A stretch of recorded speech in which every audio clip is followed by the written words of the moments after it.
Hello, Casper here. So, I haven't been uploading in 3 weeks plus now, or something like that. I should say welcome to episode 3 of the ugly DungOneers, or whatever the title was.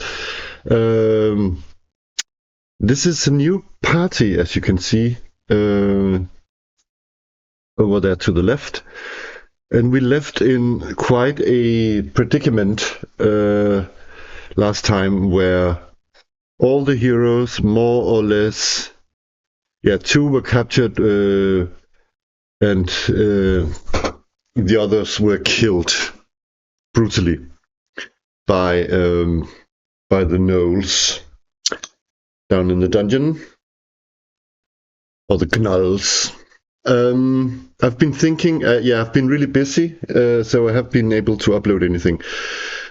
But I've been thinking about how to move on from episode 2, and I've come to the conclusion that I had to make a new team. The idea is that how to make the transition to the new team is that we are, and I've drawn a little sketch of the thirsty hole down in old Tilly's bottom. And what I imagine is happening right at this moment, I think some time has passed, me not getting a look into the Wizard's Tower or anything today. I can't even remember his name right now. Anyways, I think that Sweaty Sven who survived, has been hanging out, because we've moved, I think, to winter time in the thirsty hole, and he's been told over and over to, "Oh, Sweaty Sven, why don't you tell the story of the your time in on what happened last summer when you went into the dungeon for the second time and all your patrons died, and there was something about a gelatinous cube, and let's tell the story again, Sweaty Sven." And I think that this adventuring party here, they come into the tavern, in from the cold, listening to Sven's story, and they hear it over a couple of nights, again and again, and they think to themselves, has anybody been down there and looting their corpses, or see if there's actually any sort of treasure down there? What can we find if we go down there? It's winter, so it should be easy money, right? So their plan is to go down into the sewers and see if they can loot the bodies of the former adventurers. And I think, to make it easy on themselves, they have planned to hire Sweaty Sven. The question is, though, on the other hand, I have already drawn him on the roster there, so it's not a question. They have forced him with a good amount of silver pieces to once more carry the torch down in the sewers of Tilly's bottom. So that's where they are right now. They are sitting at the warm fireplace in the thirsty hole, and drinking and drinking and drinking, and planning and planning and planning. So, I think I will fade. Can I do that? Can I fade that picture? That would be nice if I could do that.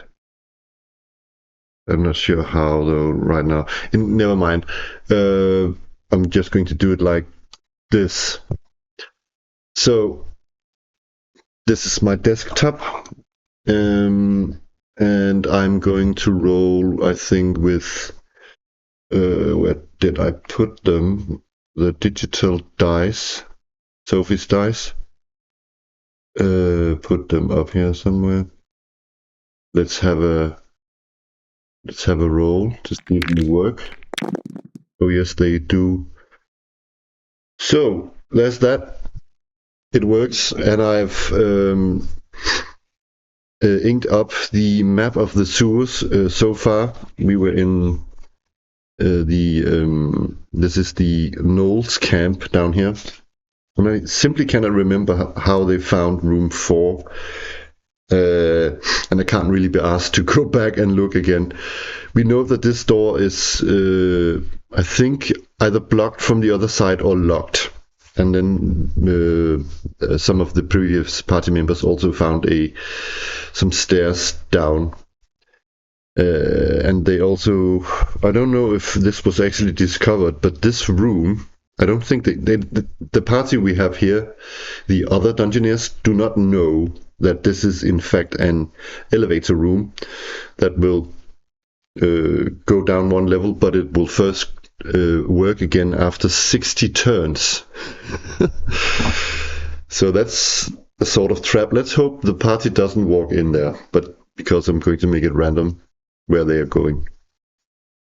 Except if the party wants,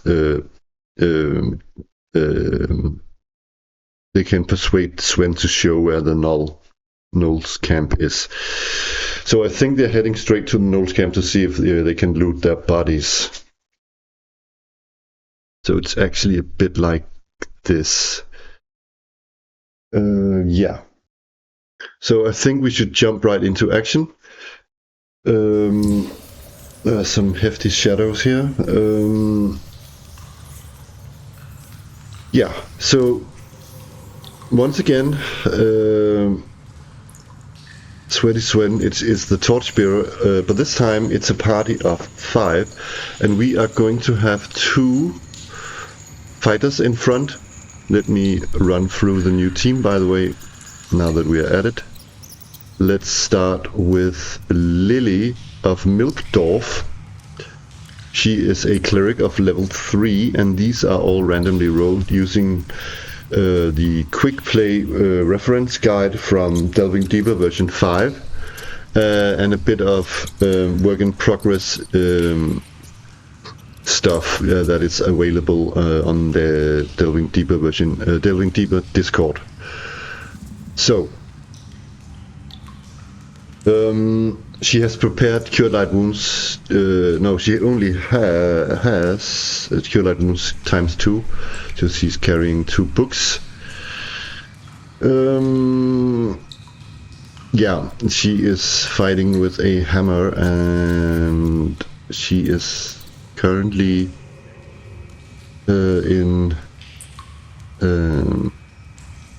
clad in chainmail. So we're going to write here that she has armor class 4 because of her shield. Then we... Oh shit, sorry. Okay, let me go back again. You need to be able to see the pages, right? There we go. So let's go back and have a look at Lily. Yeah, cleric of law.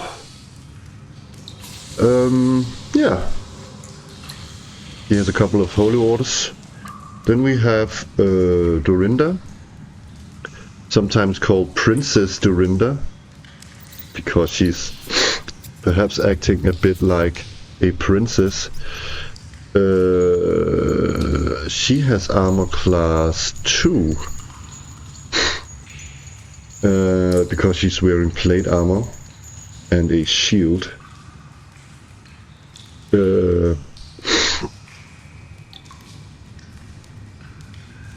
And yeah, she's level 2, fights as 2 men. Lily also fights as 2 men. Then we have Kras, who's also level 3. Also, he's a thief. He wears padded armor and a knife and has a short bow. I'm going to add his armor class as well. He has padded armor, so that's a 7. And then we have who do we have here? Todd the Rod, the magic user of the group. He's level 2. He fights as 1 man plus 1. One little thing I'm unsure about, because I've read some of the combat examples, and it looks like in the combat examples there were, I found, when there was a spellcaster who cast from a scroll, he could move. And that confuses me a bit, because in the rules it says that you need to cast the read magic spell, and if you move and cast a spell, the spell will get interrupted. So I'm thinking that it's maybe a hint that magic users can now simply read a scroll and still move. That is not 100% verified though, so I'm a bit, I don't know what to rule there. Anyways, so but in my house rules, they get read magic for free, magic users, and he's also got sleep and protection from evil. Then we have Budin. I rolled some really great stats for this one, except for his intelligence and wisdom.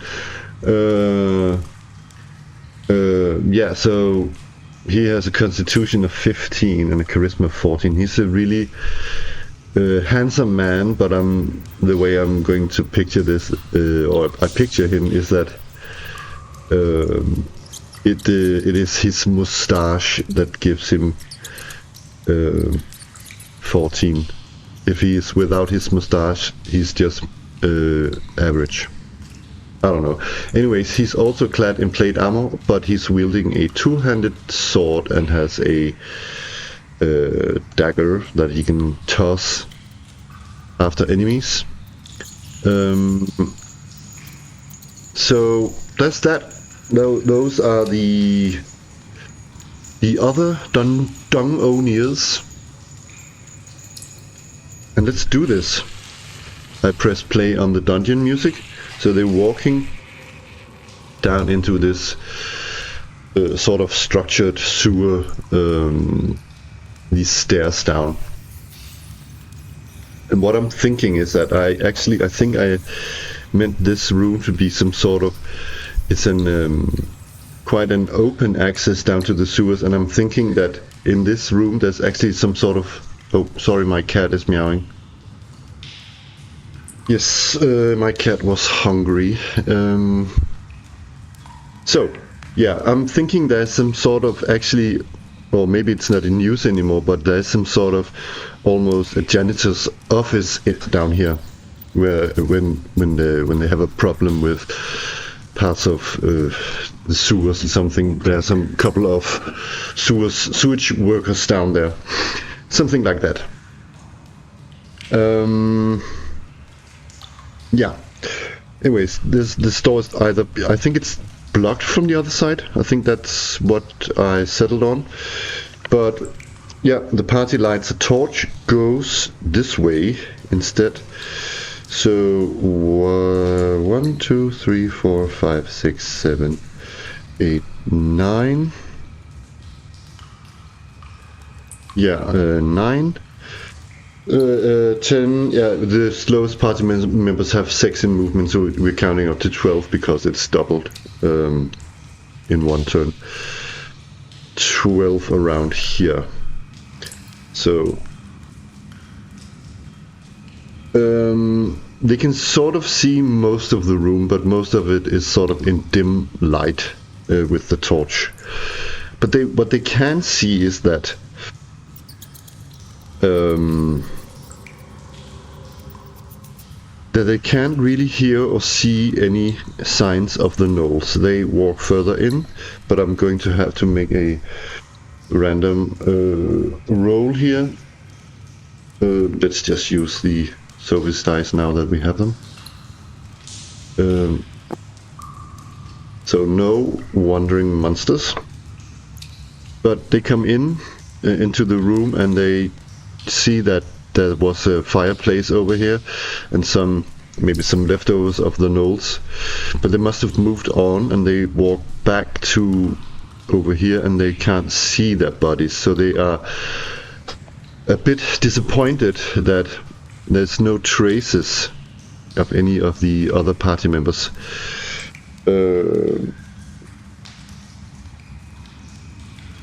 But I think that there is a noise or something that attracts their attention somewhere. I'm going to say that I'm going to roll a 4-sided here. It can come from any direction here, I guess. These 4 directions. So let's try and do that. That they want to investigate now that they're already down here and they've probably geared up and whatnot. And they also spent money on Sven, so let's see how we're going to count it. So 1, 2, 3, it's coming from down here, the noise. And I'm going to roll on, I'm not going to put it up, but I'm going to use some descriptors from a mythic to sort of make some descriptive so that we have some descriptors for the dungeon. So they walk down here, and I should also say that I'm using the Advanced Dungeons and Dragons First Edition Appendix. Is it? I can never remember if that is N, right, or A. One sec. Appendix A, yeah, a random dungeon generator to build the dungeon as we go. Draw the dungeon. So they've walked a bit around. Let's say that they've also spent 10 more minutes searching around this room. So we are going to have another wandering monster roll. Oh dear, we have a wandering monster, but before that, it could be the monster or the monsters who is making the who are making the sound. So let's roll to see what sounds we hear. Maybe that can,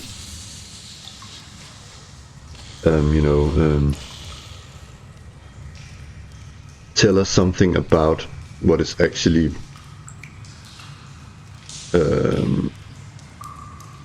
coming our way. So I'm going to roll a couple of times. I found the sounds table. So I'm going to roll the percentage dice a couple of times. 33 and 20. So 33 on the sounds. It's a crash. It's a crashing sound. And is it enough with one sound, or it's maybe a combination? It says communicate. That can mean a lot of things. It's like when my cat wants to communicate with me by crashing stuff in my apartment. Oh, I don't know. Okay, so it's something that's maybe deliberately trying to smash something. Okay, but something comes, some monsters appear.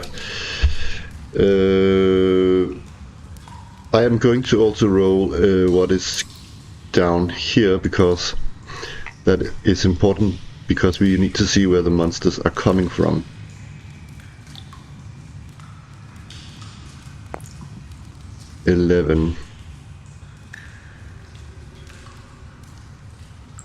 passage turns. Check width on table 3. Okay. I'm going to do that, but also on the turn.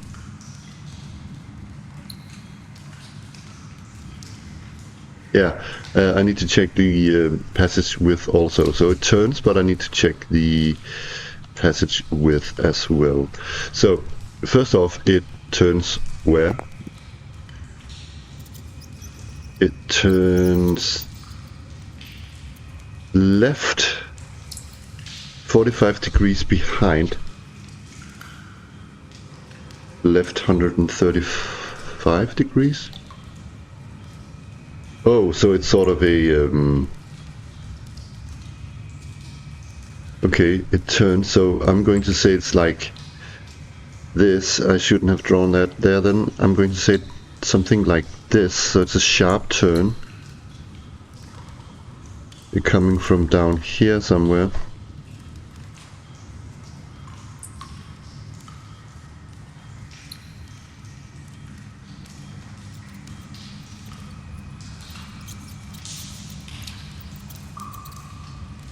Okay,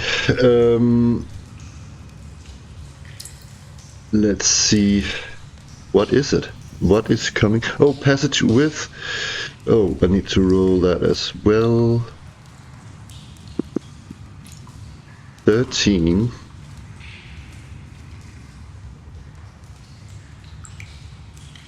What?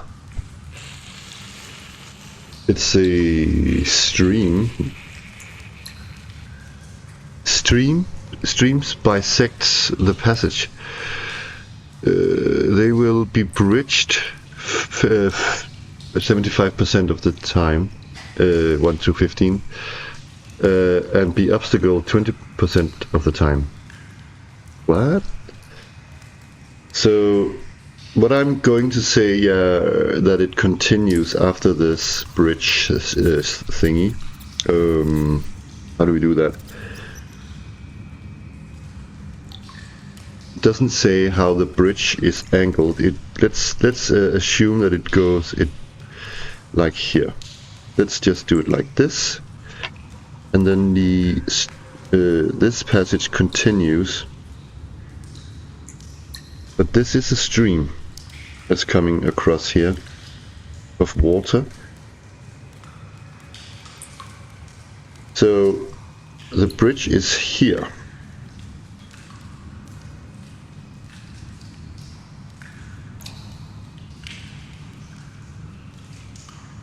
So we're going to have to roll to see. They will be bridged. It's not necessarily that they are. So let's see. There is a bridge, and can it be blocked? It could. How was that? And then be an obstacle. What is an obstacle? Oh, so it's more like, okay, sorry, so it's either, so it's, yeah, so that the stream is an obstacle in itself. Okay, so there's the bridge. An old dilapidated bridge crosses the stream. Let's just say that it goes on for 3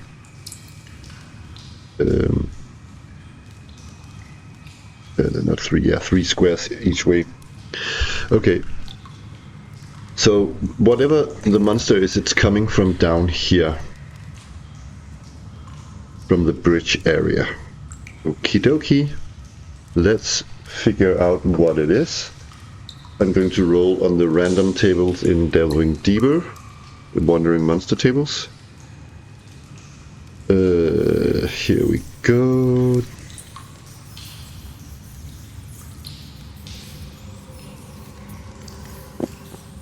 It's on table 1.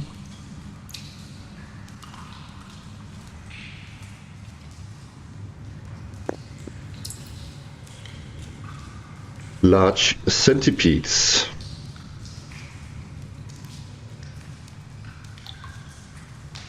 So,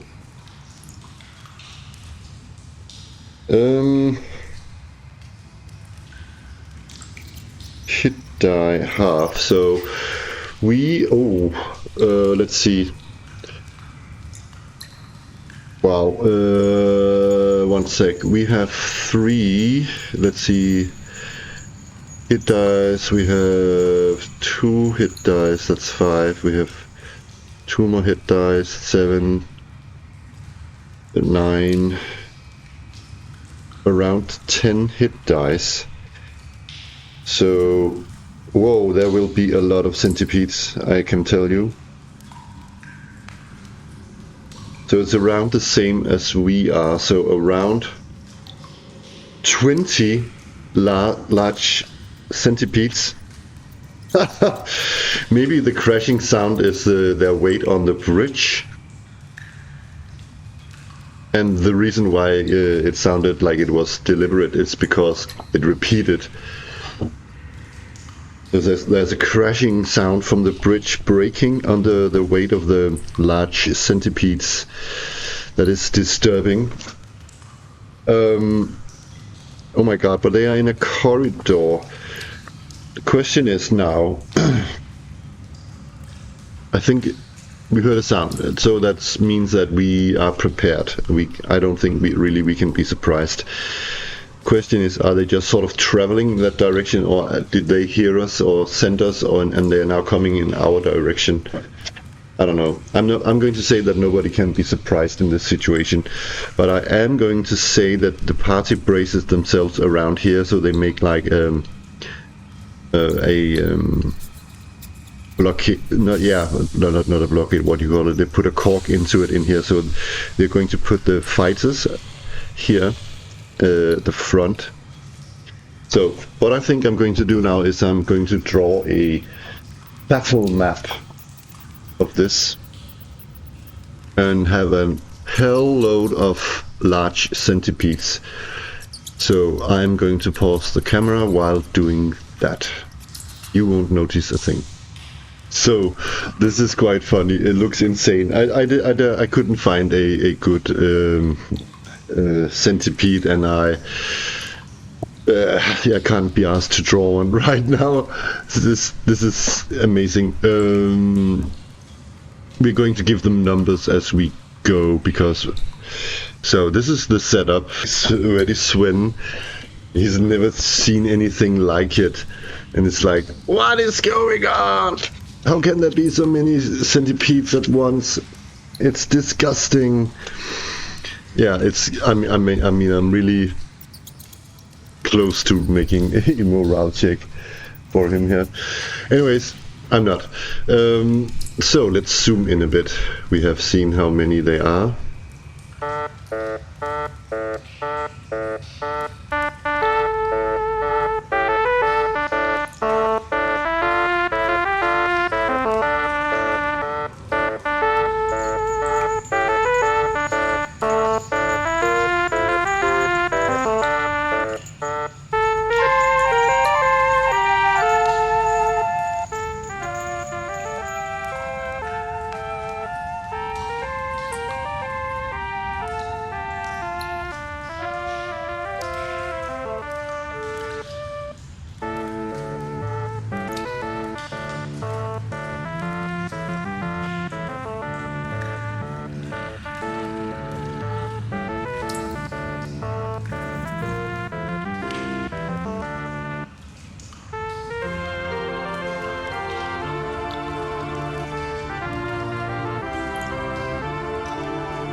And then this one and this one.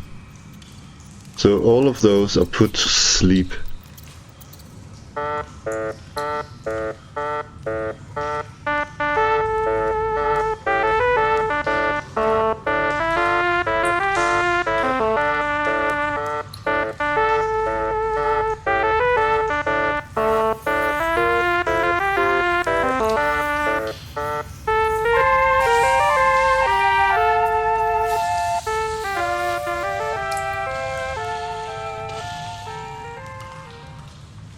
Wow. That was quite a fight, and it's taken, oh my god, almost an hour. So I think I unfortunately have to call it here. But that was, I don't know, perhaps it was a good start, I don't know. we lost our 2 heal spells already, and Budin is still alive and kicking, but he lost, yeah, some hit points, and we are out of healing spells. But yeah, let's end it here for today. So they are, yeah, let's sort of freeze time here and not have them go back. Anyways, thank you very much for watching. Bye bye.